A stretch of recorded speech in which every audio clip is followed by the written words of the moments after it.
Testing 1, 2, 3.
Good morning and almost good afternoon, my friends.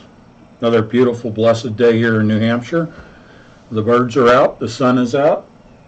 It's a great, wonderful day. Let me know that you can hear me okay and see okay, and we'll move right along.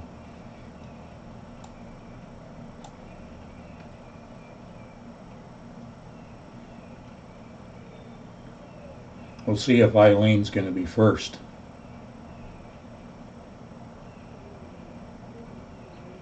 Kathy was first. Eileen's right in there next to it. Outstanding. Thank you, ladies. And yes, thank you for Kathy suggesting that we make yesterday's live stream broadcast public. And I appreciate that because you folks make it plain and simple. You pay for it. You're the ones that are making the broadcast possible. So you're being very generous in allowing that information to be sent out to the general public, and I appreciate you sharing it with other people.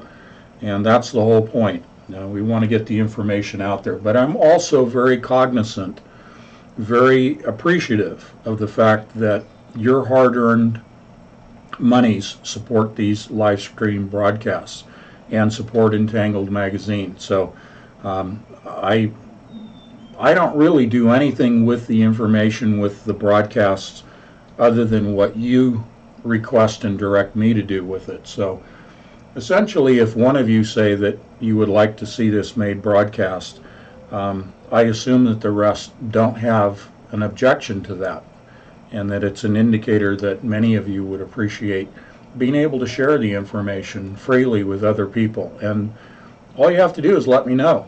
And if you agree, then I will go ahead and do that. And Doug Diamond, always give thanks and credit to him for his technical expertise and his artistic talents, such as what he does in creating the covers for Entangled Magazine every month. Gives him a little creative outlet, I would imagine. But his ability to then, because of his audio engineering background, his formal professional background in the music industry, he's able to improve the quality of the sound and add in the YouTube broadcast, the YouTube distribution, as you've seen, the intros and outros, the visual video clips to that, to make it a little bit more polished presentation. And I need all the polish that I can get, especially on my top right here. Okay, so thank you, Doug. Diamond Digital Media, I always acknowledge as much as I can his professional expertise and services. And there was a patron yesterday that asked, how do we contact Doug? Had asked through email, how do we contact Doug? And again, it's through email. There is a link on the home page, but yes, just simply use the email address that you received when you received your original username and password to the patrons area. That's how you can contact Doug. But you can always contact me to forward his email address.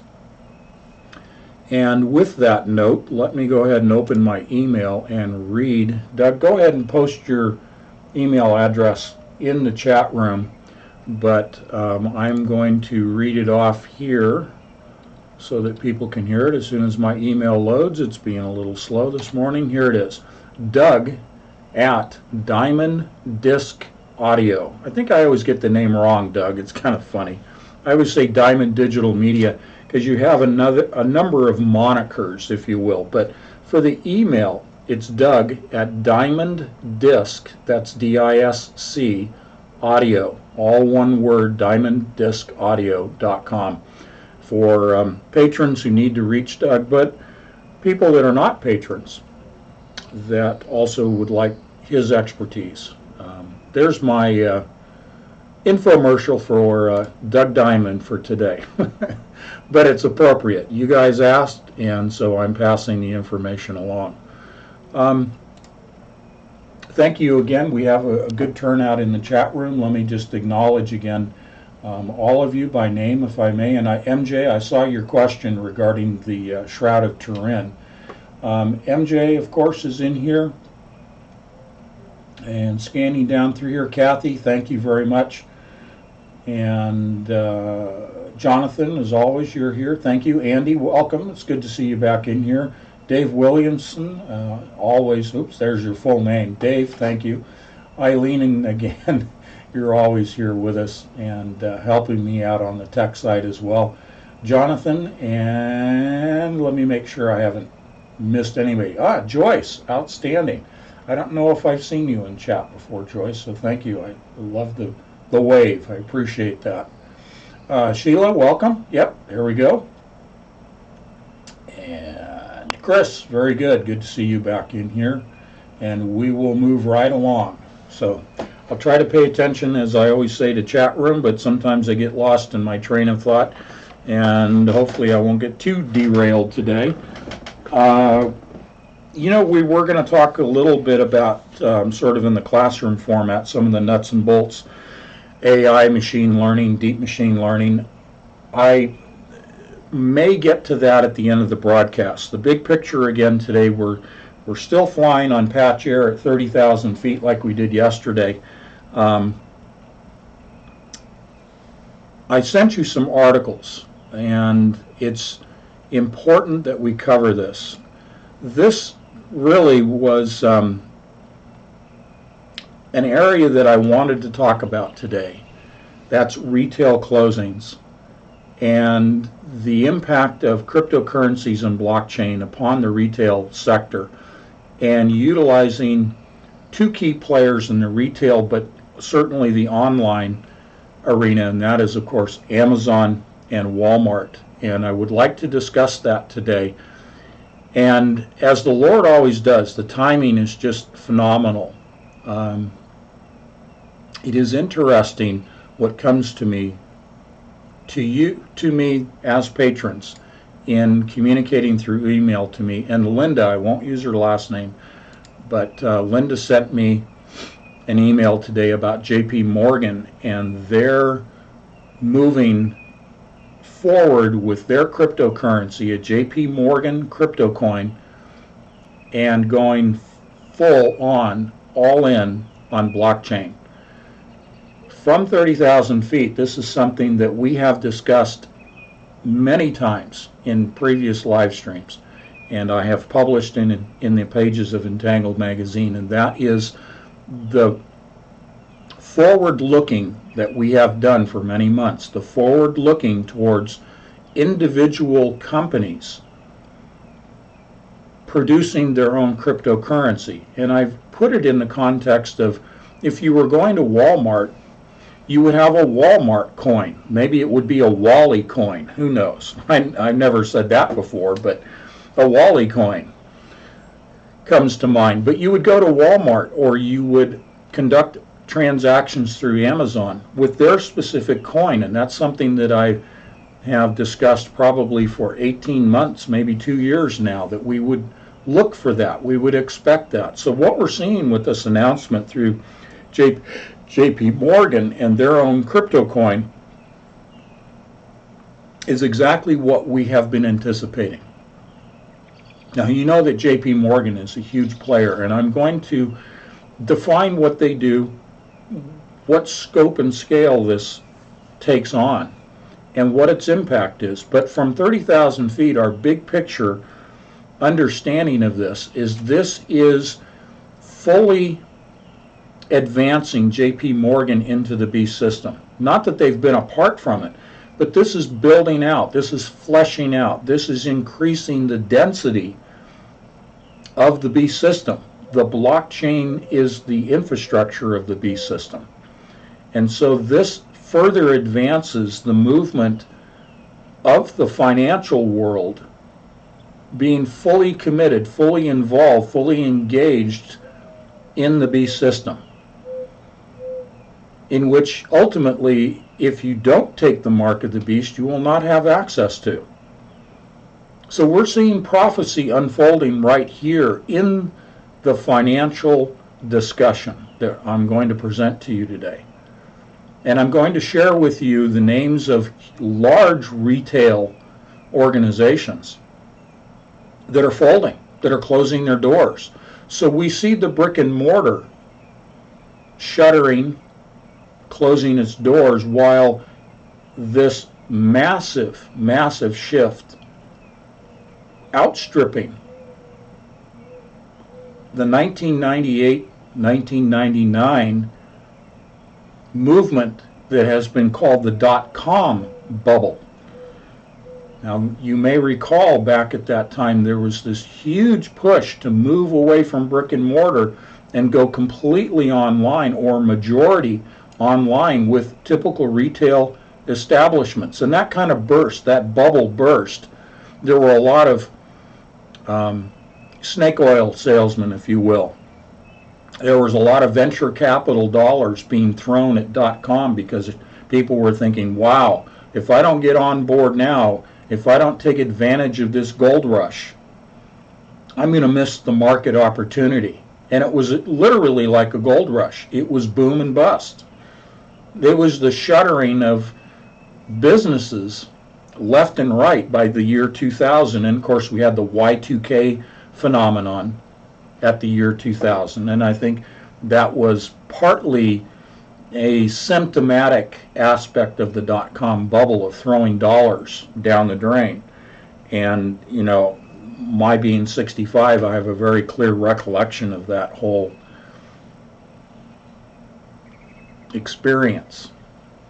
So now what we're seeing is not a boom or bust, not a gold rush movement, not a blindly throwing of venture capital monies, investor dollars, into a new phenomenon, which at that time in 1998-99 was really this recognition that transactions could be done online by businesses and retailers and customers.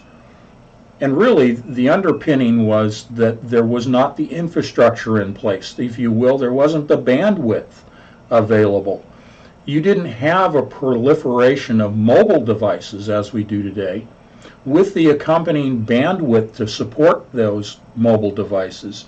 You didn't have the numbers of home computers apart from the mobile devices. You didn't have that infrastructure in the home environment. You literally didn't have people connected to the internet in numbers that would justify a dot-com movement of retail to online. The exact opposite is true today. We know that there's the bandwidth, the mobile devices, the computers in the homes.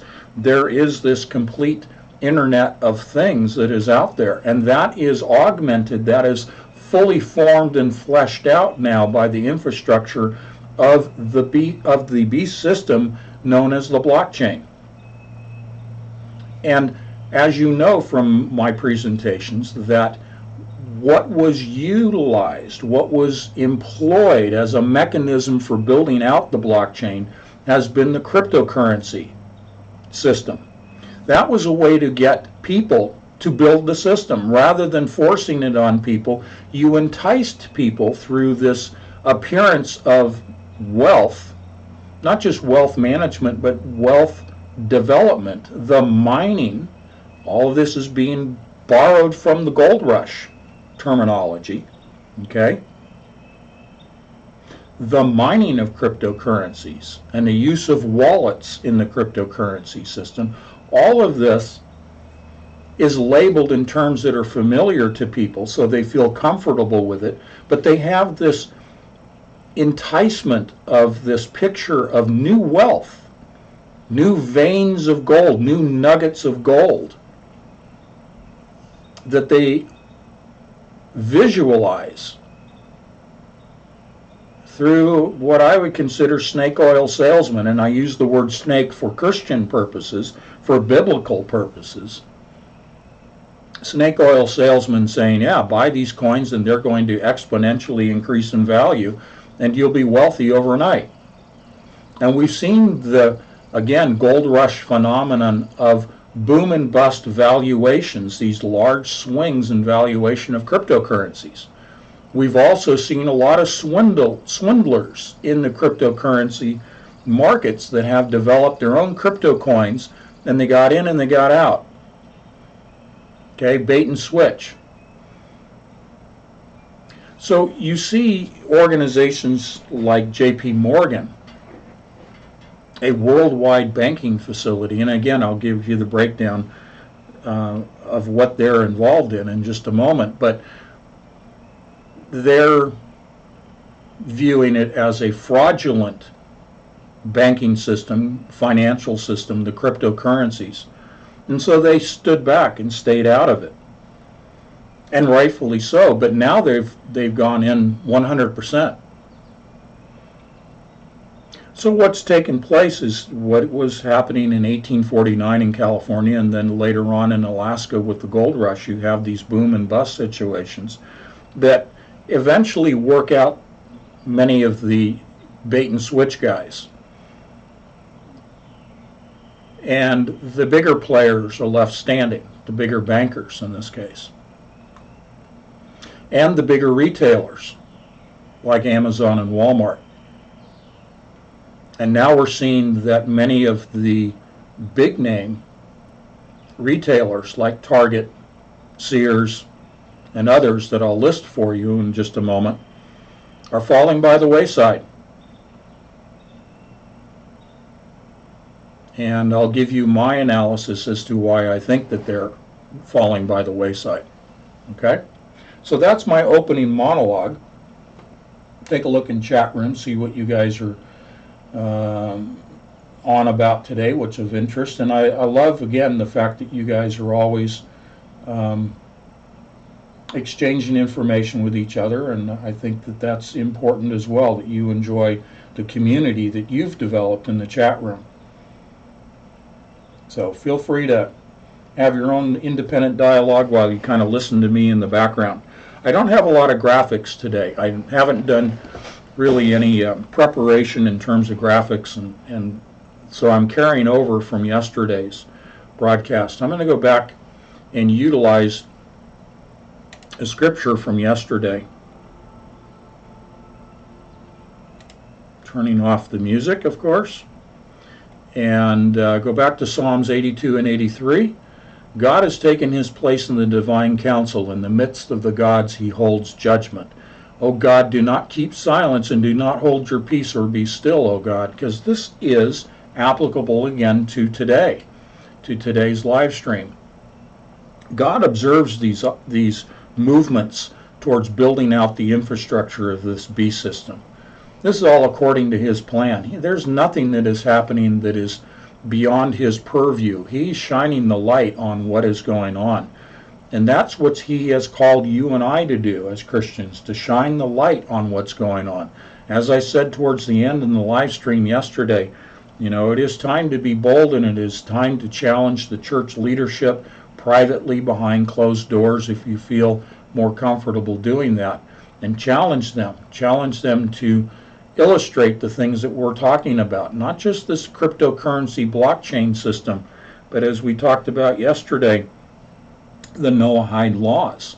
So we have a lot that is happening within the infrastructure that we see from 30,000 feet, and it is the perspective we will utilize today as big picture.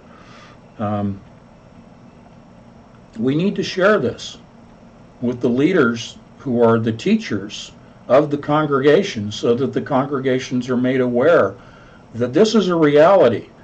And as we go through and look at the big name retailers, these are things that are of application, of relevance to our everyday life, that can be shared with people to say, hey, look around. Look at these retailers that are closing. Look at these banking institutions that are going all in cryptocurrencies. Don't you see that the blockchain is taking over the world? Don't you see that the blockchain is the infrastructure that will run the beast system? That it is the beast system? That it is leading to the mark of the beast, in which you will be denied access to this beast system? This is relevant to every single person in the congregation. This is not theoretical. This is not off in the future. This is happening right now, today. And because it's money-based, because it is banking, it is relevant to every day, every person, every transaction. Okay? This is coming home to roost, if you will, and therefore it is incumbent that this information be shared with the church leadership. Okay? All right. I'm going to leave this particular image. Well, let me put up a different one. Come on. The system is really slow. It was slow yesterday and slow today changing images. Okay, here we go. So again, bear in mind that on May 1st, the issue of Entangled Magazine is dedicated to the discussion of the golden data nuggets, pattern recognition. But this is also applicable in terms of gold to what we're going to talk about today. So I'm just going to leave that image up while I go over to referencing these other articles that I sent to you. Let's jump into, before we get into JP Morgan, I want to go ahead and list, and I sent these to you, and many of you have probably scanned through this already, but for those of you that haven't had the opportunity to look at the links and the included articles, we'll go ahead and read this for you. This is regarding the retail closings. This is from CNBC. This is dated Saturday, March 9th, so it's a little bit dated, but this has been going on. This is a good summary article. I've warned people that this was coming. We talked about the impact of Amazon on one retailer that is now long gone, well over a year ago. Babies R Us, of all things. Okay? That had a direct impact in Amazon on that. We also talked about Amazon almost 2 years ago purchasing Whole Foods and what that was all about. So bear those in mind as we look at this now article from CNBC published March 9th, authored by Lauren Thomas. We always cite our sources here. So let's go through this fairly quickly. I'm just going to give you a snapshot and then we'll backfill through this. Already, 4,810 store closures have been announced by retailers in 2019, according to CoreSite Research. And it's only March. Last year, CoreSite tracked 5,524 store closures, down more than 30% from a record 8,139 closures announced in 2017. Gap, Victoria's Secret, JCPenney, Tesla, Abercrombie & Fitch. What do these companies have in common? They're all closing stores this year. Adding to the noise, Amazon said this week it will shut all of its 87 of its pop-up shops inside Whole Foods, Kohl's, and malls across the country. But the company has vowed to invest more in its bookstores and other bricks and mortar concepts, including its cashierless convenience store called Amazon Go. Here are some of the biggest retailers that have announced store closures so far this year. Now I'm going to just quickly go down through some of these familiar names. Then we're going to come back and we're going to talk about Amazon, and I'm going to add to that discussion of Amazon Walmart, and I'm going to give you my prognostication as to Walmart and Amazon. So we're looking at Gap. Gap is planning to shut 230 of its namesake brand stores over the next 2 years. What I'm sharing with you, again, from big picture perspective, as I go down through these names and you look at the numbers of closures, some of these companies are staying open. Some of the businesses are staying in business by name.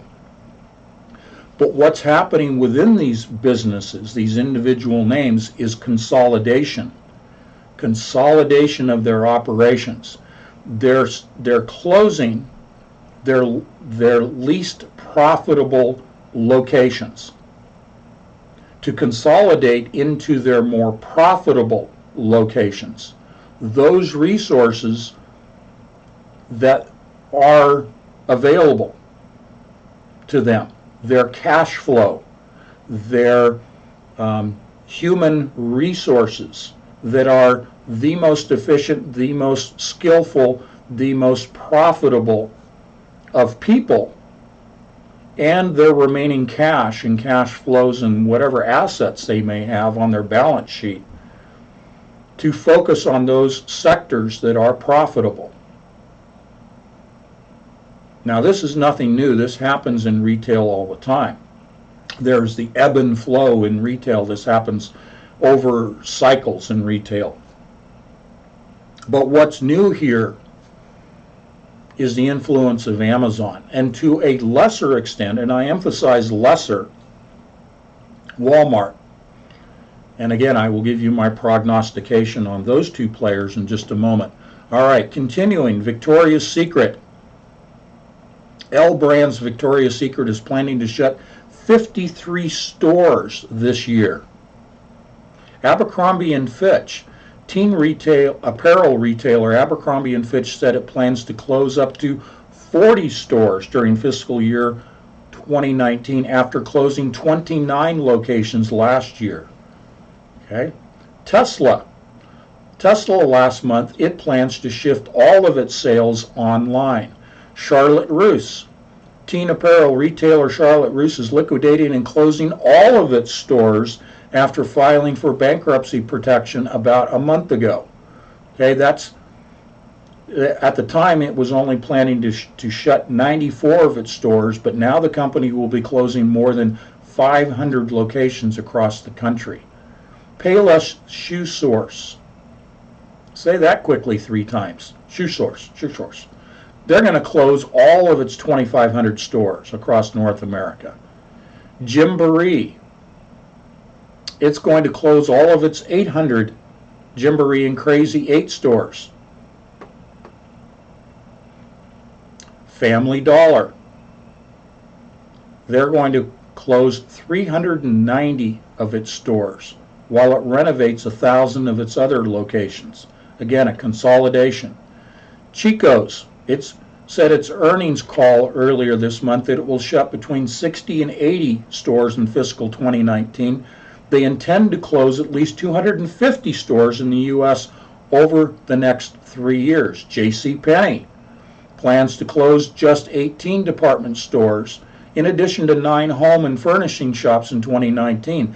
It's hinted that there will be additional closures coming in 2020.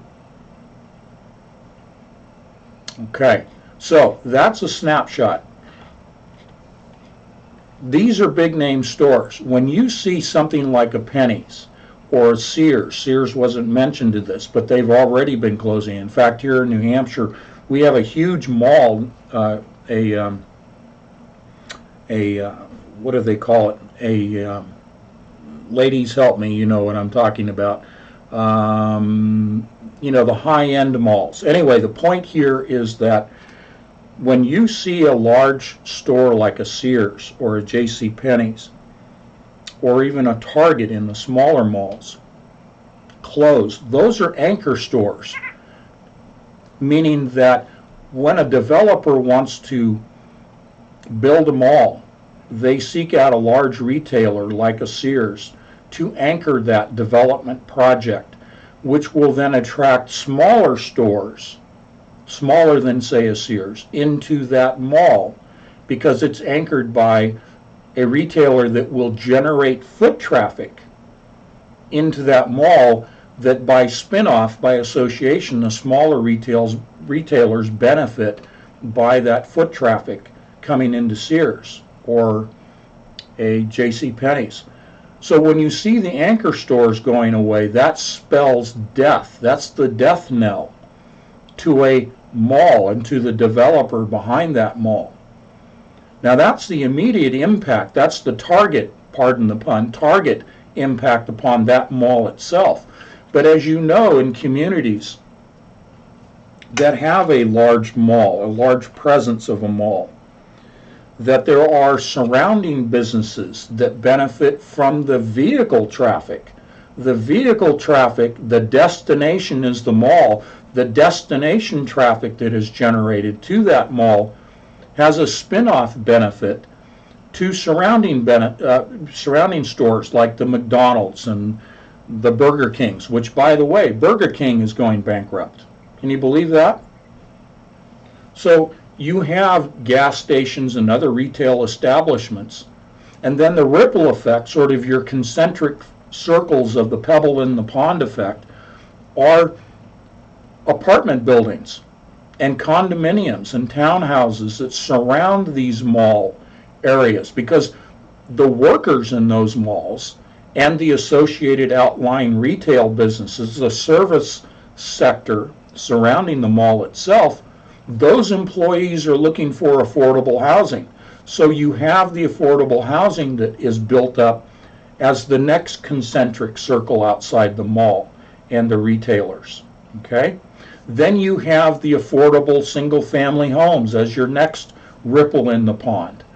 And then you have the business owners of those establishments that have the higher-end homes as the next ripple in the pond out from there, and so forth and so on. So now you see from 30,000 feet the announcement of these large brick and mortar retailers closing their doors, and the ripple effect that that has within a community. So this isn't just the densely populated city urban environment that we're talking about. We're talking about suburbia. We're talking about impacting the middle class. And it ripples out to the higher end earners, to the upper middle class and upper class. And it ripples out to the 1%ers. Because the developers of these malls, who are in the upper class income bracket, they're being hit. Everybody's taking a hit. Okay? So, before I go on to JP Morgan, I want to talk about Amazon and Walmart. I want to talk specifically about a sector that both companies, I don't want to call them just retailers. These are more than just retailers. These represent an infrastructure that they have built out.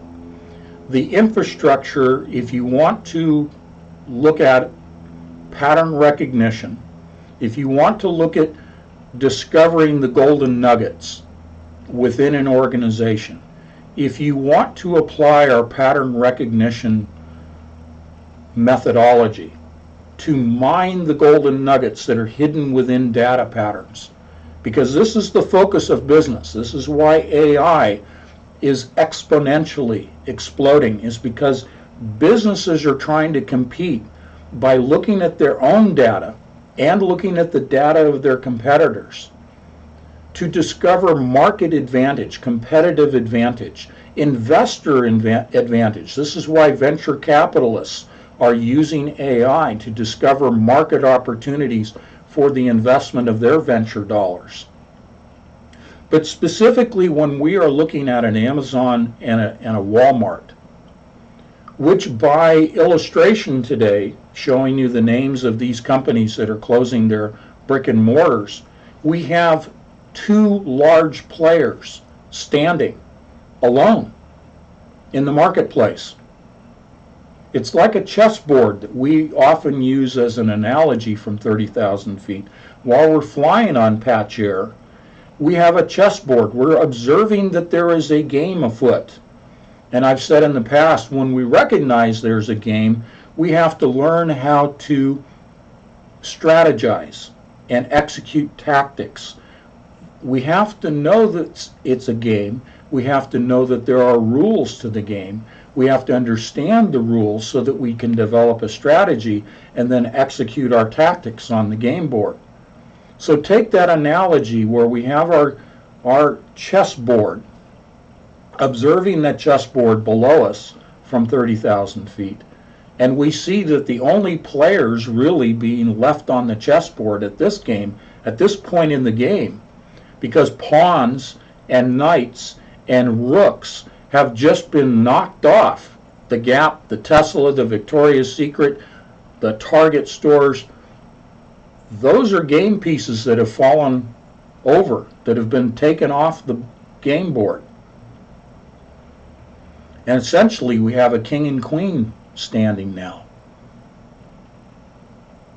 So let's examine what the king and queen are doing and how they stack up against each other as competitors. So specifically what I would like to share with you as an example of their infrastructure, their golden nuggets, why they've been successful. Let's start with Amazon. Amazon was selling used books of all things. How do you get from selling used books to now being the largest online retailer in the world? And Jeff Bezos last year being labeled as the wealthiest man on the planet. How do you get there from selling used books? Well, you know, in the background, pulling back the veil, pulling back the curtain to expose the wizard, I've shared with you the origins of Amazon. The origins of Amazon is DARPA, plain and simple, just like the origins I've shared with you of Google, and the origins of Facebook, and the origins of D-Wave quantum computing, all coming out of DARPA. Well, what does that mean? Well, these are the intelligence agencies stating that they need certain technologies, they need certain programs put in place, they need to put certain agendas out there into the world, and they do that through DARPA. And then it comes out of DARPA to the National Science Foundation and goes out into the university structures that develop the algorithms, develop the infrastructure systems, as you see with Amazon. Specifically, what Amazon has been successful in developing is not the products. Don't worry about the products. Don't worry about, selling books online. It's the infrastructure behind those products, the transactional infrastructure. Now, you know that Amazon in particular, and I'm drilling down, I'm getting down to a very focused example here for you, a touch point. Amazon, as you know, now is just phenomenally successful in what used to be called in the communications industry. Specifically, I will give you the example of fiber optic with the internet. In that industry, the jargon is the last mile. In other words, you can lay miles and miles and miles of fiber optic cable underground in trenches. And you've all seen this occur.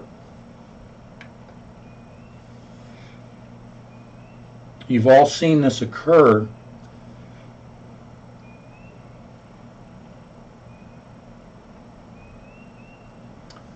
in your neighborhoods. Sorry, I was just checking the chat room. You've all seen this occur in the neighborhoods of the construction going on of trenching and laying fiber optic cable. But all of that is useless unless you can connect to the house. And in the house, being able to connect to the computer in the house, to the router, to the cable system, to the fiber optic system. So it's that last connection that has always been the struggle, because you have to sell the customer on the idea of connecting to your fiber optic network. So it's last mile delivery. Take that example and apply it to what Amazon's been doing to deliver packages to the doorstep. And now they even have the ability for you to opt in to in-garage delivery, to actually getting access to your garage. They've also, predating the garage scenario, is delivering into the house itself with your permission, and even having a doorbell system. And as you know, that for a couple of years they've been discussing, actually it's been almost 5 years, Amazon saying we want to use drones to deliver packages. It's that execution at the doorstep, the execution of gaining entry into the home. It's not just the last mile, but it's getting the package into the house because of package theft and all of those kinds of things that are going on.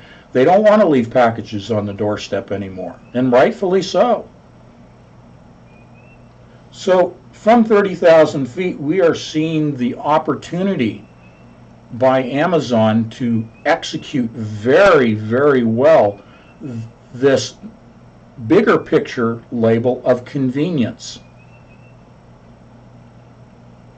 We have said here many times, problem, reaction, solution. The solution to the problem of package delivery, the last mile execution, has been this ability to get the packages to the doorstep. Well, the problem at the doorstep is theft and weather damage and things like that.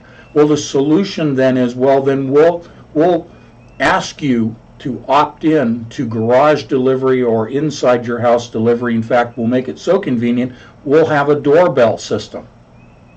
Okay?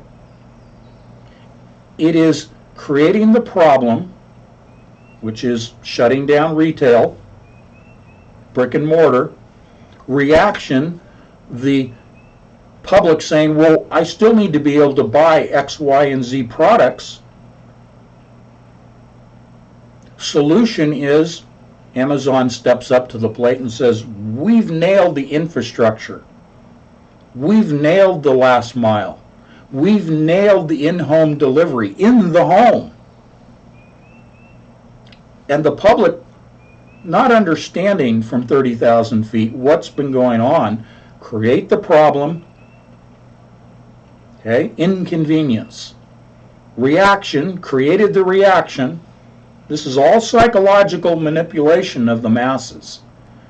And offering the solution of executing, here's an interesting word, executing flawlessly, for the most part, the at-home last mile in-the-house delivery. We'll put it in your hand. We'll make it so convenient. And the reaction by the public is, well, thank you.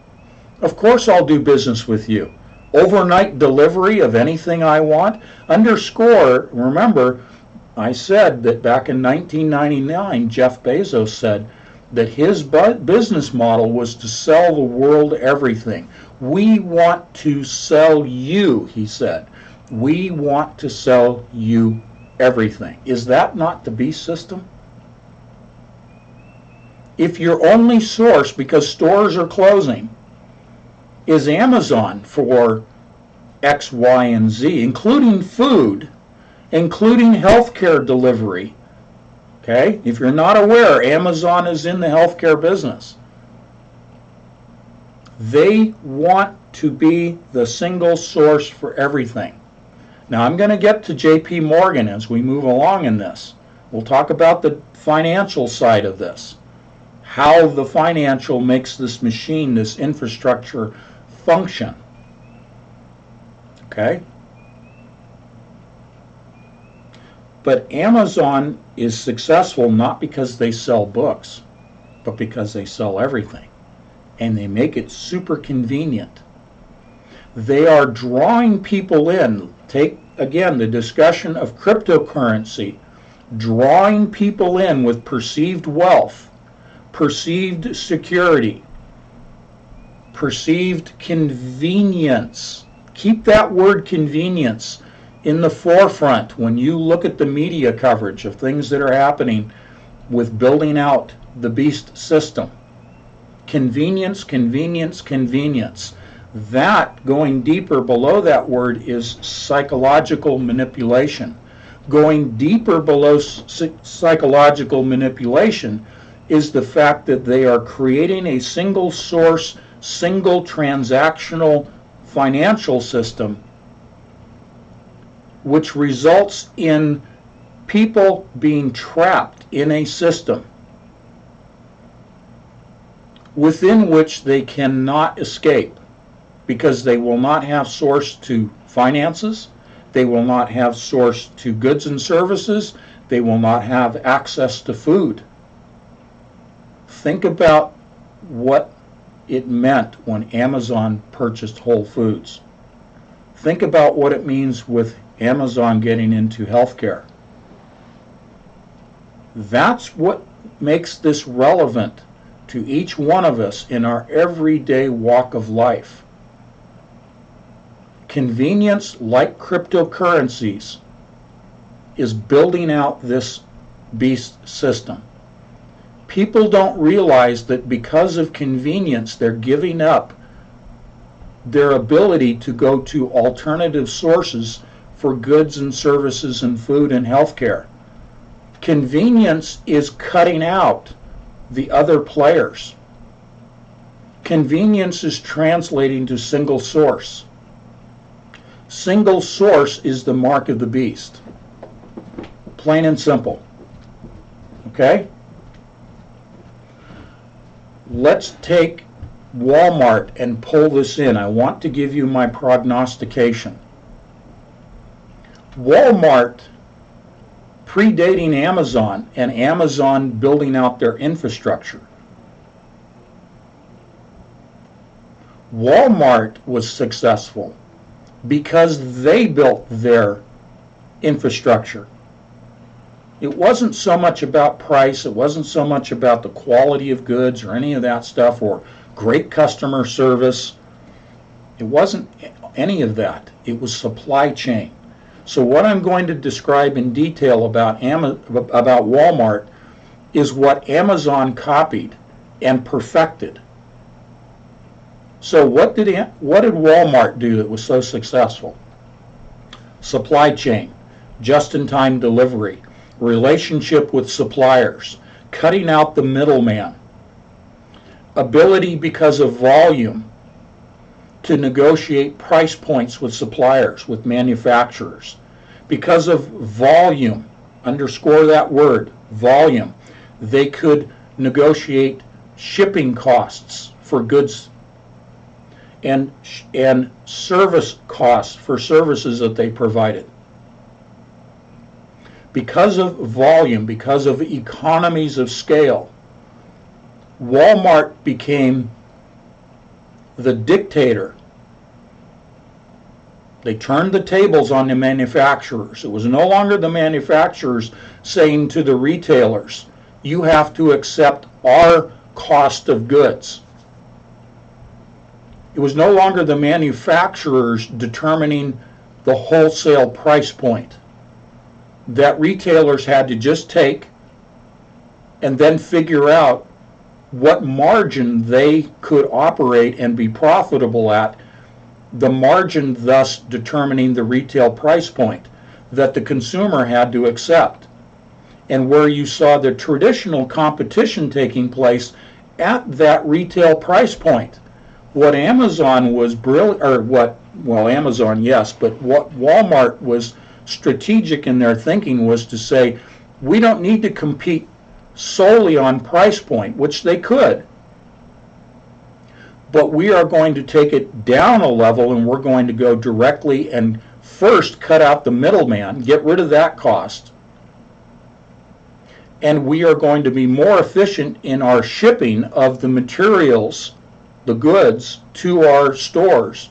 So they negotiated down their shipping costs, ultimately developing their own delivery trucking system, their own Walmart fleet of trucks, cutting out those delivery trucking companies entirely, so they controlled that cost.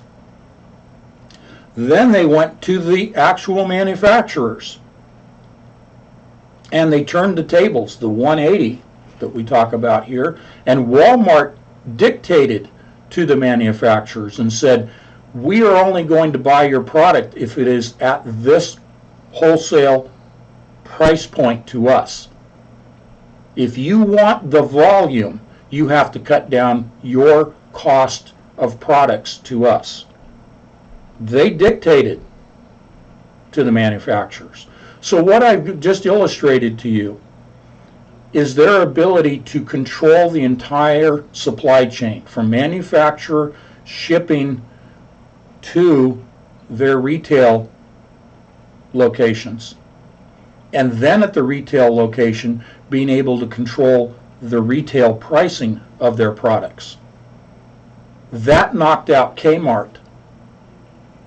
That knocked out the mom and pop stores. And you've seen in communities, when Walmart wants to come into a community and set up a store, especially a super center, which includes food,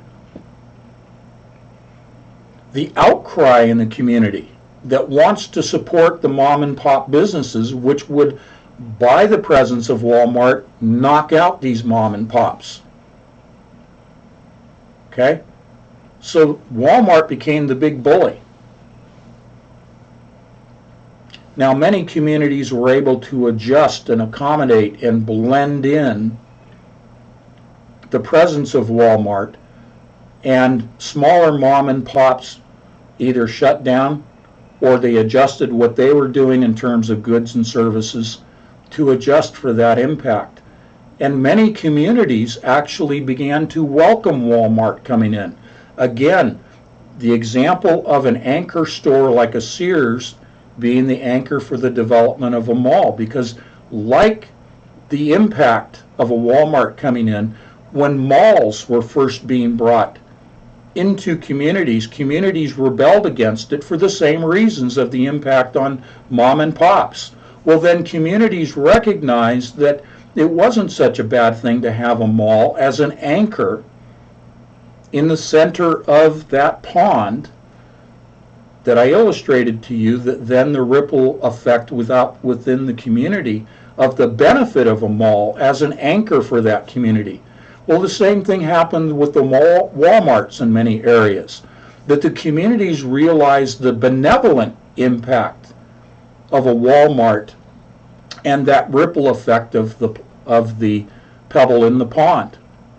So Walmart became a benevolent thing that communities began to approach Walmart and try to bring a Walmart into their community for that benefit, for jobs, etc., etc.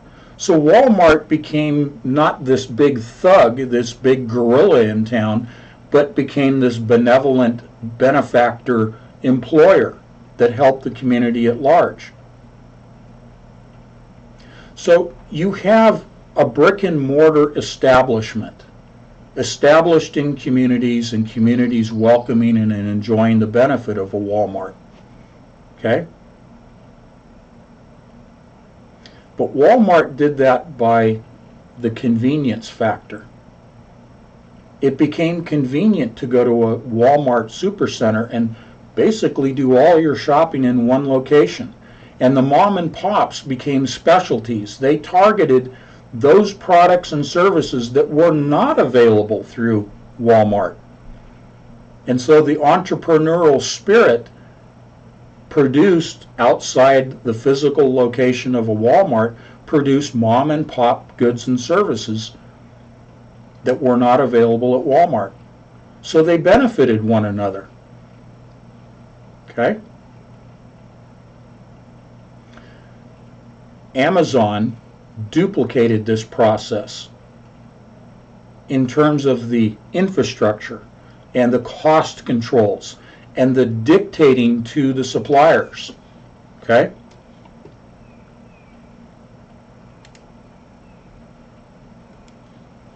What is different about Amazon is the lack of brick and mortar.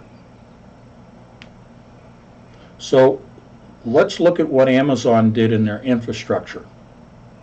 And I'm sharing all of this detail with you because this is an illustration of the beast system worldwide. This is where the entire world commerce is moving into. Amazon, their only real physical presence, other than a corporate office and all of that discussion about competing for another location for another Amazon corporate location for their management structure are the distribution centers. Their physical presence were distribution centers, and distribution centers represented significant employment because it would place a distribution center where not only it made sense for distribution, but tax breaks provided through local cities and counties, tax breaks because it produced jobs. Well, now you see that Amazon within those distribution centers are replacing the human resources with robotic resources. Now, there's plenty to be said about the distribution center, but where I'm going with this is you see Walmart buying brick and mortar establishments like Whole Foods. It wasn't because Walmart wanted to have brick and mortar grocery stores. I said this on the radio a couple of years ago, that what they were buying was data. So here we go back to golden data nuggets. What they were buying was customer information. In that customer information were patterns of buying habits. They were looking for patterns. They were buying patterns of data that resulted in them being able to discover nuggets of opportunity in the marketplace. So, getting very narrow and specific into what examples, comparative examples between Amazon and Walmart that I want to focus on and share with you is food. Food delivery. Walmart, knowing that their last mile was their weakest link, they had built a phenomenal distribution infrastructure servicing their brick and mortar buildings, their storefronts. What they failed to realize was the golden nugget, that opportunity to provide delivery to the homes. It was that last mile that they failed in. They didn't have the big picture perspective. They were expecting the customer to come to them, when in fact the customer was finding it to be inconvenient. They would arrive at a Walmart on a Saturday and find the huge expanses of parking that was made available to be occupied. Walmart was a victim of its own success. They had attracted so many customers to their brick and mortar that on Saturdays it was filling their parking lots. And people were saying, you know what, forget it. I'm going to go down the street and I'm willing to pay more for the same goods and services and products. And this is where clever mom and pops recognized a market opportunity. They saw a golden nugget in the pattern. They saw the full parking lots. They saw the aggravation. They saw the inconvenience, and they said, ooh, the pattern that they saw in the parking lots was an opportunity, a golden nugget, and that golden nugget was convenience. And they knew they could charge more for their products. They could put a organic food stand right across the street from a Walmart supercenter. And they could attract customers based on convenience only to their organic food stand, and they could buy their vegetables and their fruits across the street from Walmart, where they could buy really the same products, but they weren't of the high quality, but for a lesser price if people wanted to be inconvenienced by walking a quarter of a mile across the parking lot into the store and wait in line to buy fruits and vegetables. Or the same customer could go across the street and buy better quality food at a higher price, but they could get in and out and save time, which is their most precious commodity is time. The convenience factor. Okay? What Walmart failed to realize is that if they delivered those foods at the price point plus a little delivery fee, they could close that last mile to the home and leverage the convenience factor, market and advertise the convenience factor, that you could go online and order your groceries through Walmart, and Walmart would deliver it. You also had the option of going to the store, opening up the back of your minivan, and a Walmart employee would roll the groceries out and load them in your car. You never went in the store. You already paid for everything, and you're gone at the store. Or you could have the products delivered to your doorstep at a time that was convenient for you. So you were there to open your garage door, to open your front door, and the Walmart delivery person would deliver the food into your home. Convenience. But Walmart was late coming to the party on what I just described in the last mile delivery, the closing of that last mile. They were late coming to the party. They're playing catch up now. And the reason I'm talking about food delivery is because this is what Amazon has already been doing.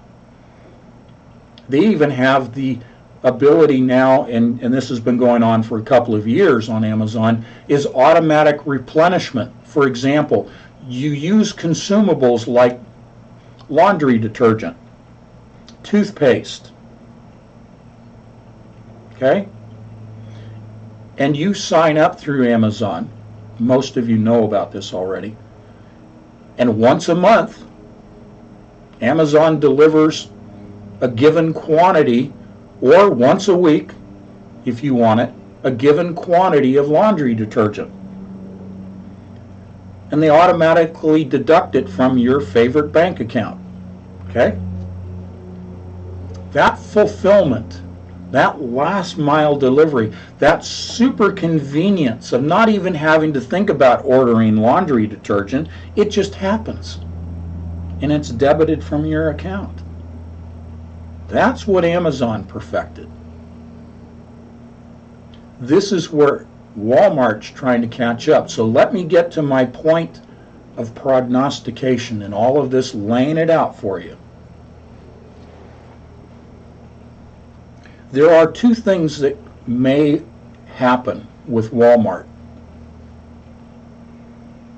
Either Walmart will be purchased by Amazon.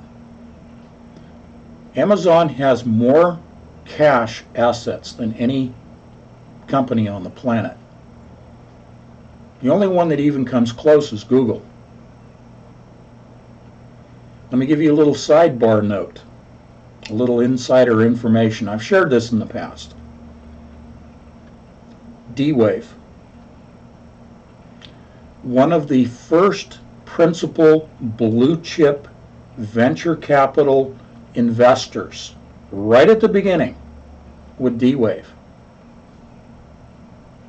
was Amazon and Google,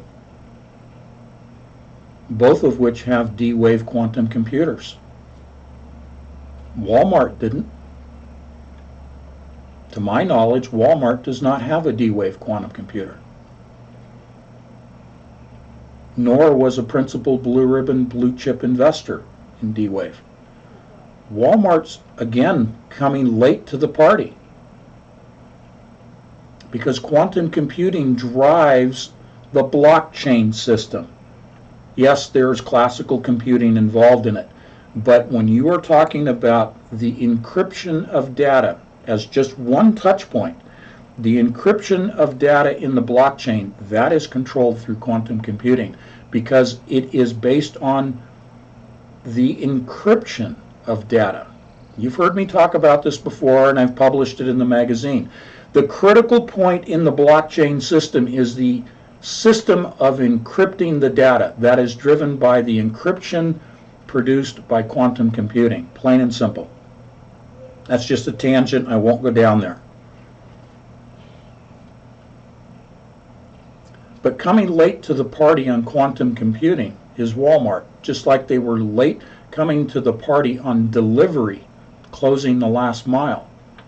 Amazon has been the leader in quantum computing, has been the leader in the cloud, along with the cloud-based services of Google. The prognostication is that Walmart will be purchased by Amazon. The other scenario is that Amazon forces Walmart, like these other retailers, these other brick and mortars that I just shared with you, that Walmart will be forced into closing its doors. Will Walmart then become just an online retailer? Possibly, but I doubt it. I doubt it because if they lose their brick and mortar, they lose public confidence. And if you lose public confidence, the public will not see Walmart as convenient. They will only see the last piece on the chessboard. And the last piece on the chessboard will be Amazon. I've shared with you in the past my method for playing chess. So think about this. I pose the question to you. Of all the game pieces on the chessboard, which game piece is the most powerful? I'm going to look in the chat room, see if you're paying attention. It's fine. I don't mind you guys having your conversations. But I'm just going to break from this little dissertation here for a moment and ask you, on the chessboard, which piece is the most powerful piece on the chessboard? Andy says the queen.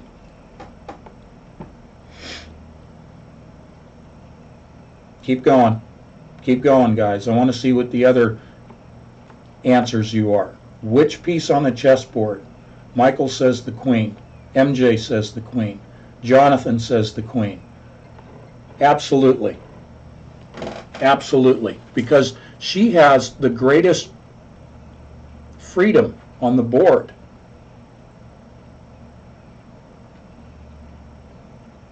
The goal, yes, Eileen, the king. The goal is to take out the opponent's king. Amazon is going after the king on the board, and that's Walmart. Walmart is about to be placed in dire jeopardy, is about to be put in checkmate by Amazon. That's my prognostication. Because they failed on delivery and they failed on quantum computing to invest in it, to have access to quantum computing. They missed on two critical infrastructure points. Therefore, they, as the king that Amazon's going after on the chessboard, Amazon's using their queen the way that I use the queen when I play chess. I advance her right through the ranks. I move her all over the board as quickly as I can advance her across the board, because she is the most powerful. Yes, the king is the figurehead. Yes, the king is the goal to winning the game. But the king doesn't move all over the board. The queen does. So you use your queen. And that's what Amazon's doing. And they are about to put Walmart in checkmate. And Walmart has a decision to make. Either they will close their doors, file bankruptcy, or they will allow themselves to be absorbed, turning over their infrastructure. And this is the key point here. This is the golden nugget. Imagine the merging of the two infrastructure systems of Walmart and Amazon. That, I believe, is what will happen. Because why would Amazon And I hope there are venture capitalists out here that are listening to this broadcast. Why would Amazon allow the infrastructure of the Walmart system to fall apart? They want to capture that system intact. It's the same thing you do in a military campaign. You don't want to destroy all the oil pipelines. Look at what happened in Iraq. What did Saddam Hussein do? He set his oil wells on fire. He was destroying the infrastructure in advance of the coalition. He knew that the infrastructure was the most valuable asset. So what did he do? He set the oil wells on fire. And then you had the Red Adair organizations out of Texas and others from all around the world that made millions of dollars being contracted to come in and put out these oil well fires. You remember that? So no, Amazon doesn't want to have to rebuild the oil wells, the wellheads of Walmart. They want to capture that intact. That's my prognostication, that Amazon is going to absorb Walmart, because Walmart's way too late coming to the party. This is the same thing that played out with the little beta test. That's all Whole Foods was. It was a little beta test. It was to test public reaction. They wanted to see what the psychological impact on people would be. They wanted to test the system of convenience by entering the storefront, having pre-registered online your bank account, your credit card, your debit card with Amazon, that you could walk into the Whole Foods, into the storefront. I mentioned in the article that they're going to continue to build out their storefronts. Amazon is. But you could walk in, you could pick up any food item you wanted, and literally walk out the door and never talk to an employee, never have a debit or credit card swiped, never enter a PIN. You just walked out through the scanners in the doorway, and everything was debited from your account that you had pre-registered.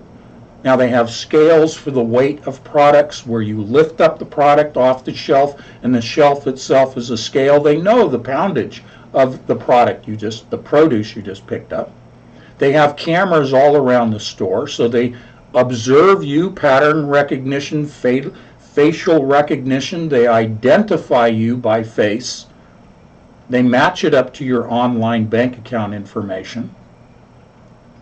They see what you're purchasing. They know everything that is being handled by you in the store. And it is all tracked in nanoparticles, nanosensors, nano identifiers in the package wrapping, embedded in the produce itself, is all scanned by the scanner. As you go out the door, instantaneously it's debited from your account. That's what's coming for the Walmarts. If Amazon chooses to maintain any brick and mortar presence in the grocery retail sector, you can buy computers, you can buy food, you can buy clothing, you can buy garden products through the Walmart supercenters.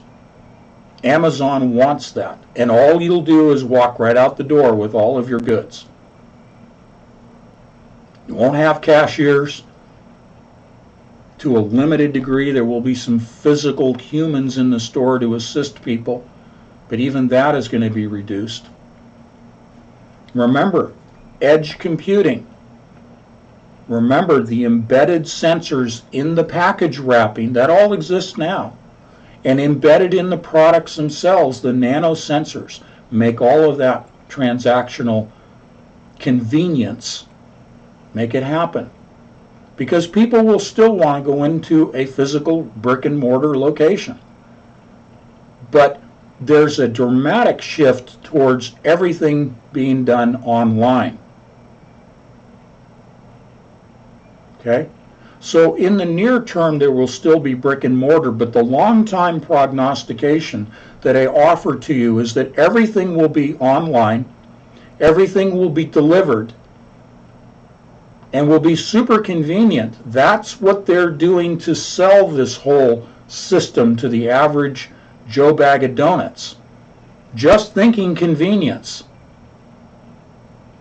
When in fact, you and I know that behind the curtain, the wizard is turning the dials and pulling the levers that has created a single source system that by default, because of selling the convenience factor, people will have no brick and mortar to go to buy their groceries and garden equipment and garden supplies and clothing and electronics, because Amazon wants to sell you everything. Okay. Now, I kept that very simple and I kept it very focused. There's plenty more that I could branch out and discuss with you on those two companies, but I wanted to keep that focused today. So let's move on to JP Morgan. And again, I want to thank Linda. I won't cite the last name, but Linda sent this to me this morning just before we went on the air. I have said to you for many years now that the big players in the retail market would have their own cryptocurrency. Not only the retailers, but the banks themselves would have their own crypto coins. That there would have to be this fleshing out of the system, fleshing out of the players, getting rid of the small players, and certainly the bait and switch snake oil salesmen. That's all part of the natural building out of a system. That happens. It's just human nature. Well, that has taken place in the world of banking. JP Morgan initially was saying that cryptocurrency was fraudulent, that it was fraught with problems and fraught with security issues.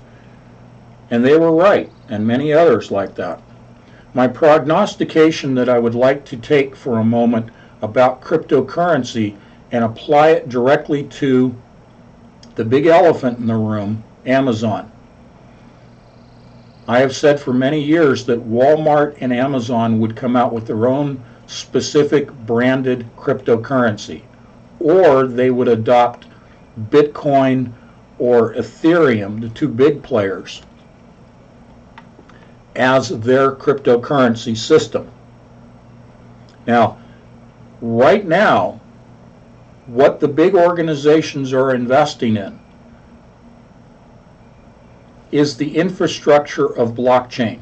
Again, what I shared with you a couple of years ago, that those players that remain would only be survivors and would only be successful if they develop their own internal blockchain network. Think about computing. You have the internet, but within a company, within an organization, you have an intranet. So an intranet within an organization, an intranet blockchain structure would have to be adopted if companies were going to survive.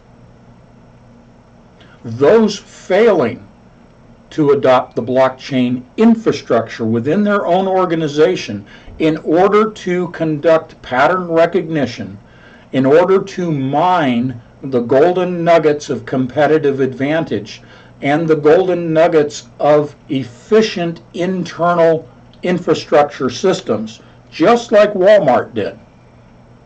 Walmart did without a blockchain years ago, set up those efficiencies of economies of scale, et cetera, that I just outlined for you. You take that same outline and apply it to building out a new system of infrastructure, a new system of economies of scale, known as the blockchain.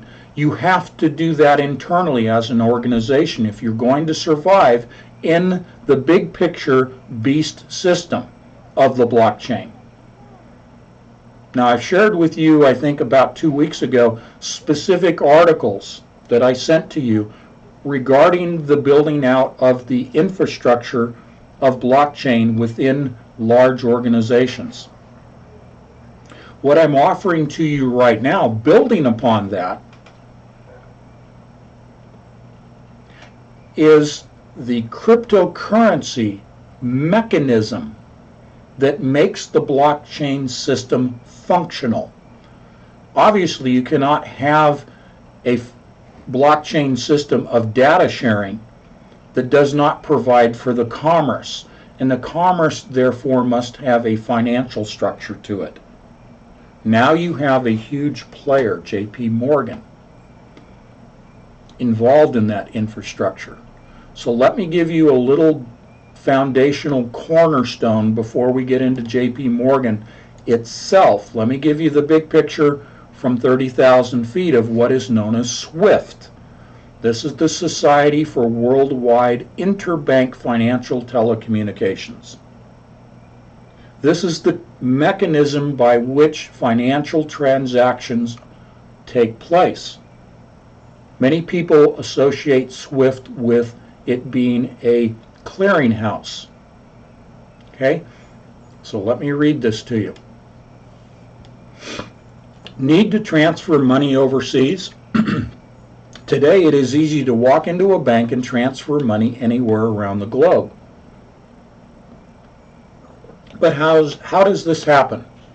Behind most international money and security transfers is the SWIFT system, a vast messaging network used by banks and other financial institutions to quickly, accurately, and securely send and receive information such as money transfer instructions. Every day, nearly 10,000 SWIFT member institutions send approximately 24 million messages on the network. Okay? SWIFT is the Society for Worldwide Interbank Financial Telecommunications. Let me pause for a moment. There's a jet flying overhead.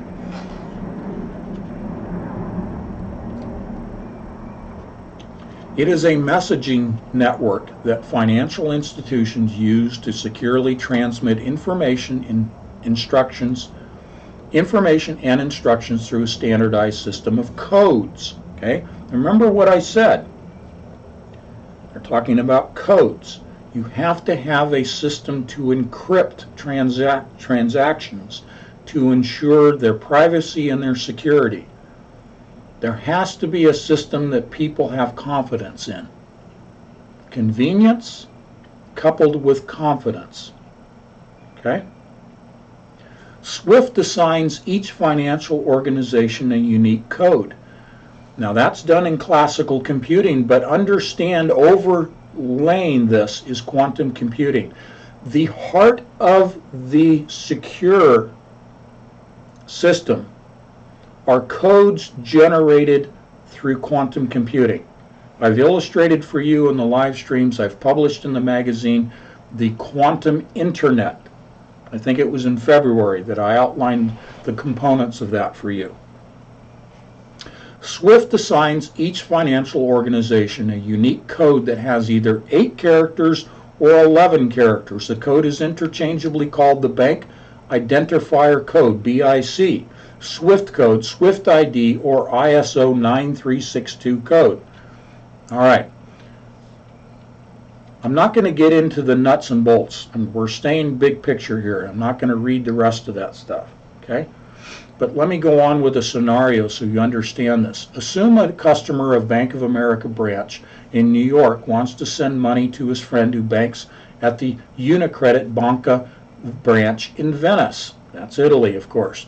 The New York customer can walk into his Bank of America branch with his friend's account number and Unicredit's Banca unique SWIFT code for its Venice branch. Bank of America will send a payment transfer SWIFT message to the UniCredit Banca branch over the secure SWIFT network. Once UniCredit Banca receives the SWIFT message about the incoming payment, it will clear and credit the money to the Italian friend's account. As powerful as SWIFT is, keep in mind that it is only a messaging system. SWIFT does not hold any funds or security, nor does it manage client accounts. Okay, so that's the cornerstone. I want to now refer to this PDF that Linda so graciously sent to me. It's generated by J.P. Morgan. It is called Integration, the New DNA of Banking. Remember what I always say. When I present to you their own words, they choose their words specifically. They choose their words on purpose. There's nothing clever or creative or fancy. This is telegraphing a spiritual message. You cannot separate the physical from the spiritual. There is at work here a physical agenda, a physical spirit, a spiritual energy that is pushing this. So it is not surprising that they use the word DNA, because we've talked about submitting your DNA sample to the blockchain. Companies that are doing that, and they're making it enticing and exciting and creative and fun for you to discover your origins, your bloodline, by submitting through places like 23andMe, your DNA, which then enters that DNA, your human genome, the map of your DNA, into the blockchain system, enticing people to think that, hey, your genetic code is now secure, your private, most private information, your own DNA is now safely secured in the blockchain system. That's how they sell it. I won't go down that tangent. We'll focus on this. This is part of why they use the word DNA. Transforming information to knowledge. Synthesis of a solution. Problem, reaction, solution. Okay? It's right here. Transforming information to knowledge. Synthesis of a solution. Increasingly, we recognize the importance of the whole and interdependence of its parts. Advanced technology tools, a hallmark of the information age, have helped usher in a movement away from separate components and analysis towards a more integrated approach to building knowledge. Okay, folks, they're talking about the golden nugget scenario. They're talking about AI. They're talking about pattern recognition, which leads to probabilities, which leads to predicting. This is all divination. These are all the mantic processes. This is built on the structure of the mantic practices of random number generation. Okay? This is when they say, towards a more integrated approach to building knowledge. Knowledge is power. Knowledge is data. Knowledge means when you integrate building knowledge, you're talking about pattern recognition and discovering in those patterns market opportunities. Let me continue. These tools, by enabling the aggregation, manipulation, recording, and sharing of information at incredible speed, provide a path for converting massive amounts of raw data into meaningful information for knowledge management. Okay, raw data, which I've defined for you in the magazine and in the discussions as unlabeled data. There is unlabeled, meaning it has not been labeled by humans. Taking raw data and allowing the AI systems, the artificial generative network, to self-identify, self-label the data, because once it's labeled, it's recognizable. Once it's recognizable, you can recognize the patterns. Once you recognize the patterns, you can see the golden nugget opportunities And you can then generate probabilities and then generate predictions.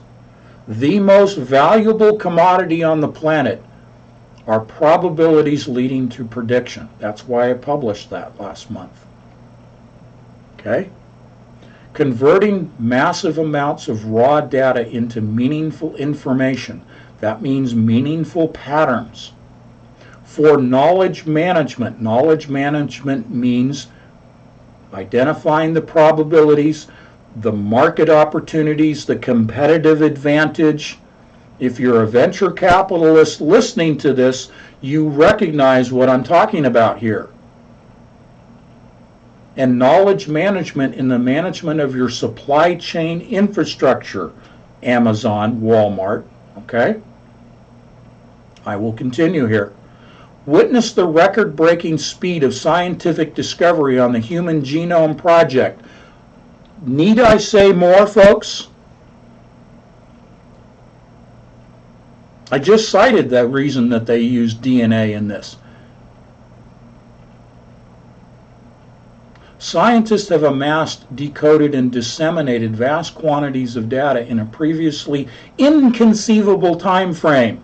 That's AI. That's the exponential explosion of AI.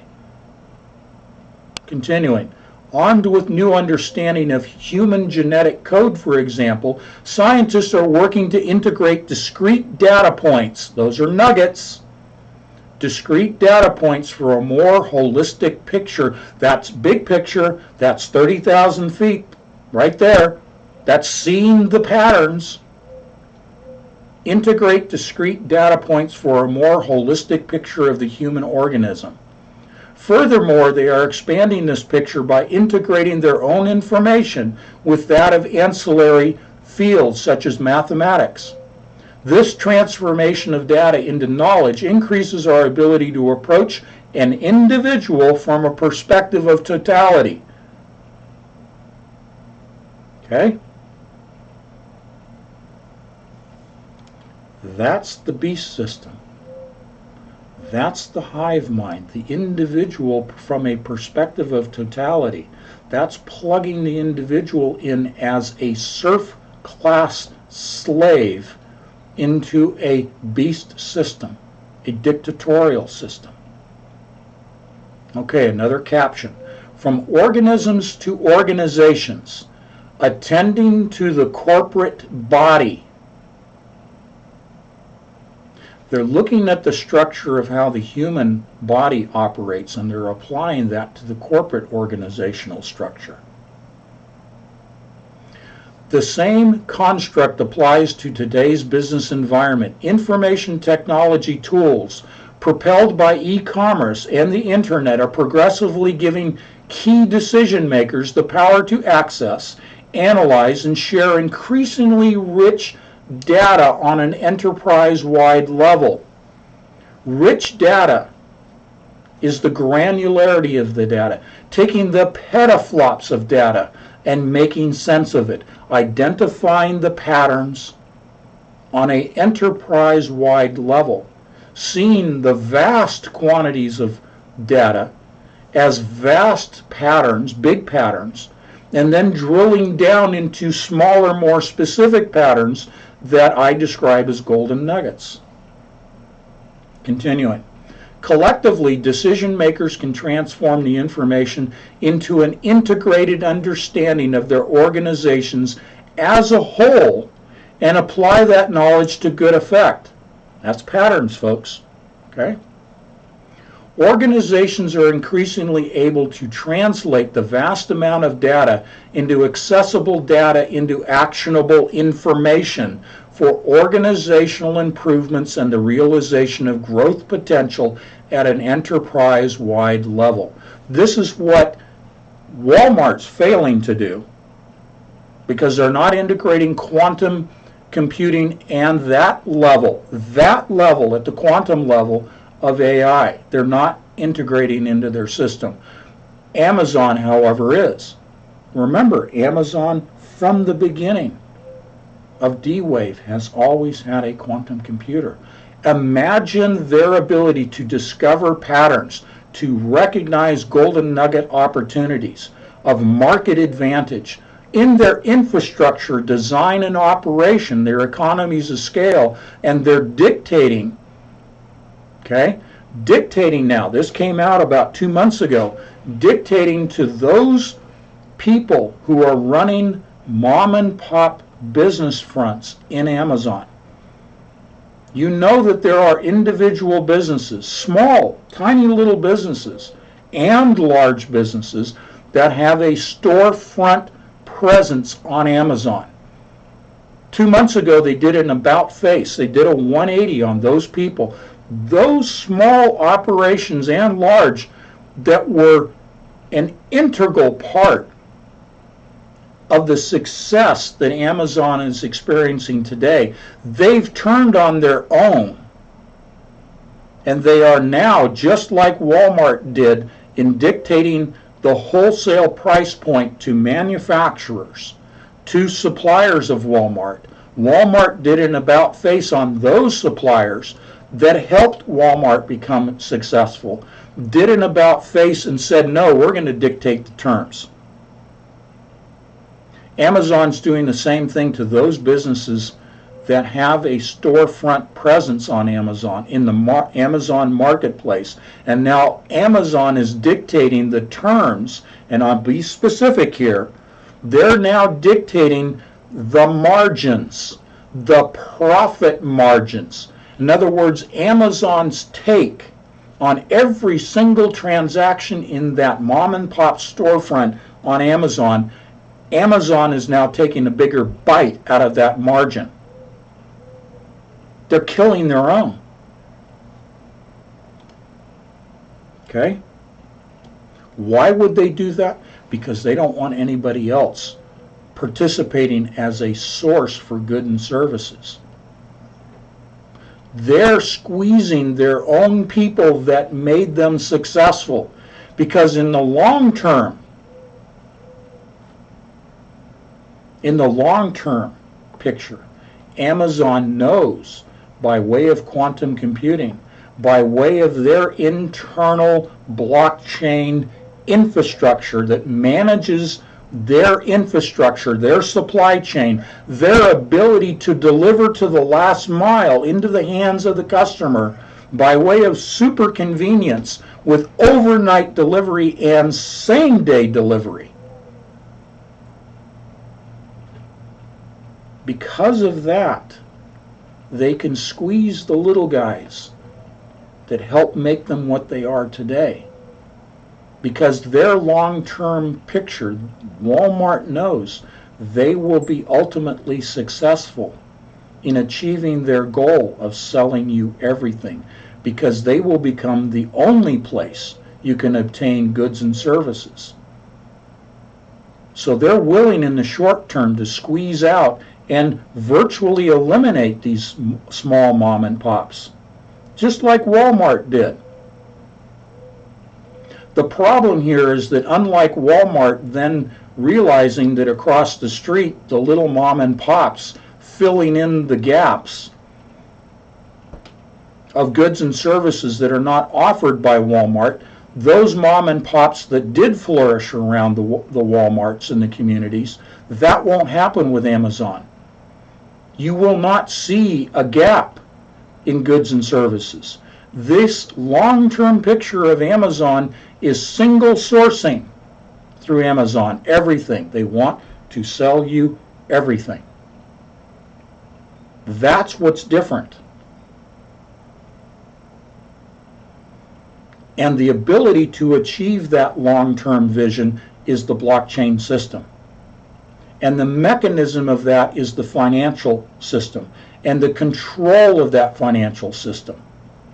You are now seeing, as with the retail example I gave you at the beginning, retailers are closing less profitable locations and consolidating, and that's their last gasp step, their last effort to survive as a company. Soon they will be gone as well. You will not have a Target, Sears, Abercrombie and Fitch. All of those are going away. What I shared with you at the beginning is the short-term efforts at survival. The long-term vision I'm sharing with you is that they're all going to be gone. And the ripple effect of the closing of the malls out into the communities, those circles, those concentric circles I shared with you, will ripple throughout those middle-class communities. We know from 30,000 feet the big picture agenda is to eliminate the middle class entirely and shove everyone down to the serf class, leaving the 1%ers and what I would consider the 1/10 of 1%ers of the world in this feudal system. Make no bones about it. I said on the chessboard, who are they targeting on the chessboard? The king. This is a fiefdom. This is a kingdom structure. This is a monarchy structure for the entire world. The monarch is the Antichrist, enslaving humanity in the serf class. The blockchain and the cryptocurrency mechanism of the blockchain is at the heart of that scenario for humanity.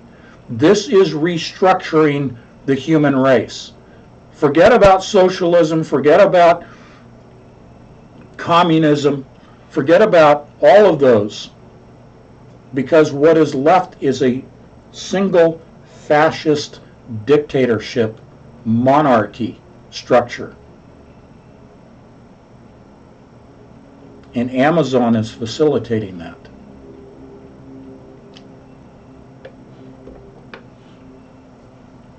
Let me get back to this.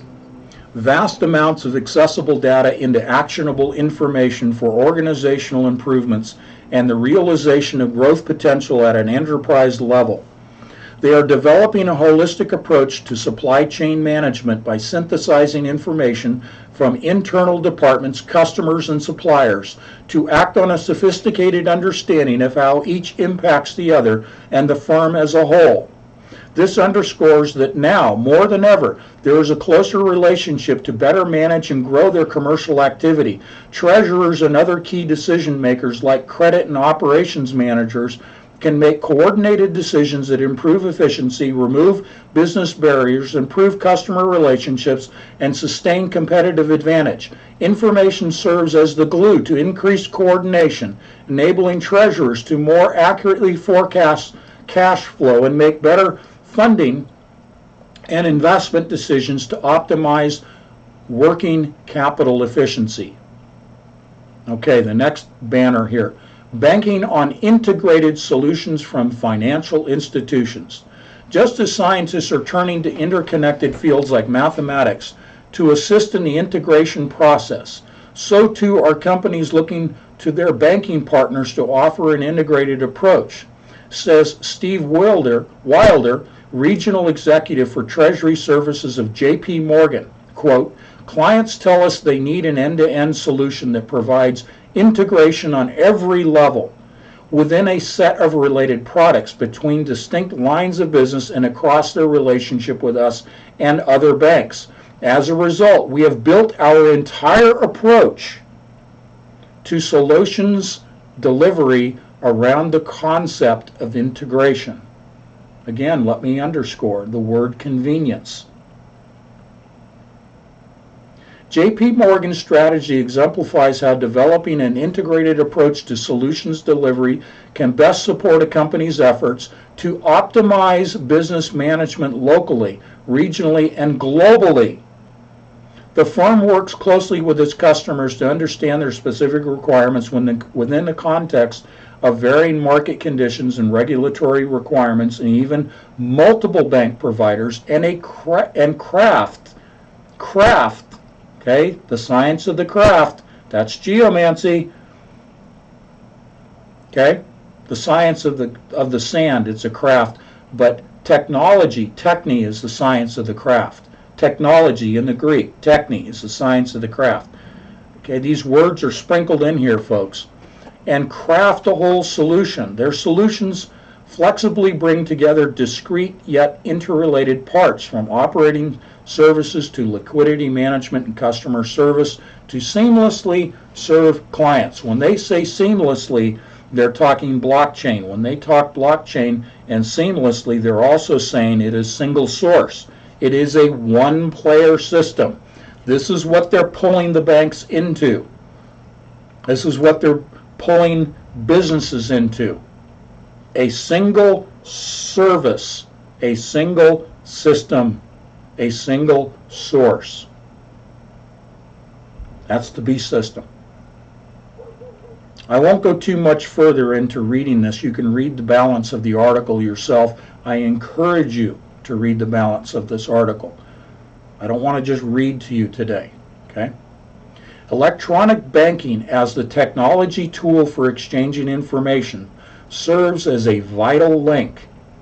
A closer examination of each of these elements reveals how J.P. Morgan translates its philosophy of integration into its approach to manage client relationships.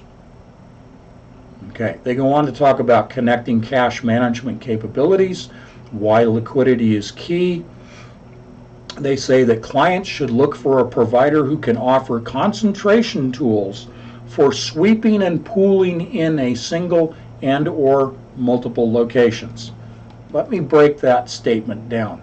Clients should look for a provider who can offer concentration. That's single source. That's consolidating. Okay? Think about a whirlpool.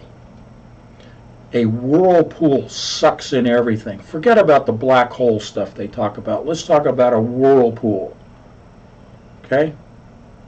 This is the analogy I offer to you in the business sector and in the financial sector.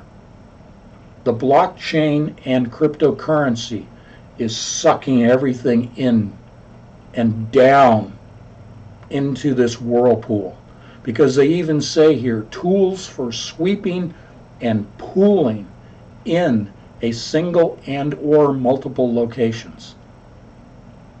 Forget about your bank down the street. All the banking branches, the physical brick and mortar banks, are going to be gone. They're going to sell that to the customer by saying it's more convenient to do everything online. Why drive to the bank? Why stand in line? Okay? To optimize the value of funds on a group basis requires a concentration strategy that is coupled with investment options. In response, J.P. Morgan offers a broad range of pooling and sweeping capabilities into Euro cross-border notional pooling, still a relatively unique offering. The firm provides position to offer investment capabilities that support the higher yielding investment needs of its clients. All right, I'm not going to go on too much more with all of that. They're building up J.P. Morgan, of course. Understand, J.P. Morgan is not the only player in town, but they are one of the biggest clearinghouses. Within the SWIFT system, J.P. Morgan is one of the biggest players in the communication of transactions worldwide. No wonder they're developing their own cryptocurrency. I said Walmart and Amazon would develop their own cryptocurrencies. Well, that's what J.P. Morgan is doing. They're not adopting Bitcoin or Ethereum. They're creating their own cryptocurrency. Just as I said almost 2 years ago, that the big players would have their own cryptocurrency. Why? Because that cryptocurrency is built upon their internal infrastructure, an infrastructure that is a blockchain system, and that blockchain infrastructure integrates with the worldwide blockchain system, encrypted by quantum computing. We see that from 30,000 feet. The art and science of solution synthesis is another section in this article, this special report. So please read the rest of this. This is, again, Linda, thank you very much for sending this to me. And again, it's an example for you as patrons. Don't be reluctant thinking I'm too busy or I've seen something already. I'll consider this article to be a golden nugget because it is a great summary of what I've been talking about and prognosticating about with the beast system. As your researcher and your reporter, all I have to do is report their own words, right? And I'm giving it to you. I don't have to make anything up. I don't have to, in prognosticating, use a lot of conjecture. My prognostication, and I almost hate to use that word, but it's recognizing, not because of my ability or my supposed intelligence, but by the leading of the Holy Spirit. This is an example of how the Holy Spirit teaches us, shares information with us, shows us the 30,000-foot big picture perspective, and shows us the chessboard, and shows us the pieces and the movement and the strategy and the tactics, and shows us the queen advancing rapidly across the board to attack the king. In this case, the analogy is that Amazon and J.P. Morgan and others like them are the queens, advancing through the competitive financial sectors and retail sectors, and taking out their competitor king. In this example, I believe they're going to take out Walmart. That's the king they're after. And J.P. Morgan going after the smaller banks as kings on the chessboard. The Holy Spirit is sharing all of this with us. Our knowledge is increasing. We see the movement to and fro of the chess pieces, and specifically the queens. We see it. So we can see the building of the infrastructure of the beast system. We can see their problem, reaction, solution, enticement of the average Joe bag of donuts being sucked into the beast system. And because of that lack of awareness, that blindness and that deafness, because they are devoid of the Holy Spirit and the benefits thus derived, they blindly see this as convenience. And when convenience is used and wealth accumulation is used to entice one to, of course, why wouldn't I take this mark? Of course I want access to my banking. Of course I want access to my cryptocurrencies, in which now I'm a multimillionaire on paper, so to speak. Talk about a fiat currency system. Of course I want access to my medical records and my DNA. Of course I want access. I'll take the mark willingly, happily. Why wouldn't I? It only is logical to take the mark. Nobody's going to think critically like you are. Nobody's going to be a critical thinker. You know why you and I are able to think critically? To be at 30,000 feet and see the game board and know that there's a game afoot, and to know what the rules of the game are, and to know what the strategy and tactics are, and to recognize the patterns, and to see the golden nuggets for ourselves. Do you know why? Because we have the power of the Holy Spirit over the beast system. Therefore, we will not, obviously, take the mark of the beast. Because we know that it's more than just the beast system that's at risk here, that poses a threat to humanity. The beast system drilling down, parting the veil, pulling back the curtain, what we see is the wizard who was Lucifer. And because we see Lucifer turning the wheels and the dials and pulling the levers and creating the smoke and mirrors of the beast system, we know what is ultimately at risk, what the greatest commodity, the thing of most value to humanity is our soul. And that is the golden nugget, the singular golden nugget that Satan is after. The most valuable golden nugget in all of this pattern of the beast system is our soul. And most of humanity, because we know from reading the Word, most of humanity will be cast into the lake of fire. They will be judged by God, executed by Jesus Christ, through the energy and actions of the Holy Spirit. Their souls will be condemned to hell for all eternity. What humanity doesn't have the benefit of is the perspective that you and I have through the grace of God, through the gift of God, through the graciousness of God Himself, and the sacrifice of Jesus Christ and His resurrection on Resurrection Sunday. We should be humbled by this perspective, by this knowledge. We should be humbled by this increase in knowledge that has been shared as a gift through Jesus Christ Himself. We see not through the glass darkly or dimly. We are seeing every single day more clearly. Things are being more clearly focused through the lenses of the Holy Spirit for us. And for that we should be down on both our knees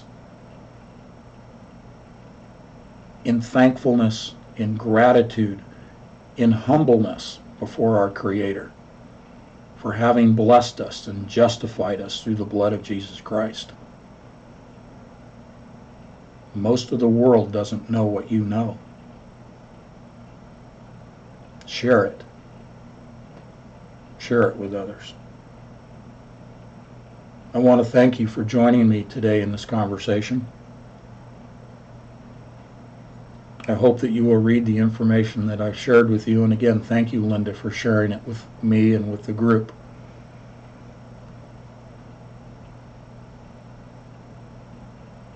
This is very sobering, but don't be afraid of it. Be the soldier we talked about yesterday. You have the sword, you have the armor, you've been equipped, you've been trained. Take the initiative, be bold, step out. Okay? Thank you. As your humble reporter and researcher. And I thank you on behalf of Kathleen as well. Kathleen will be joining us on Sunday for the live stream.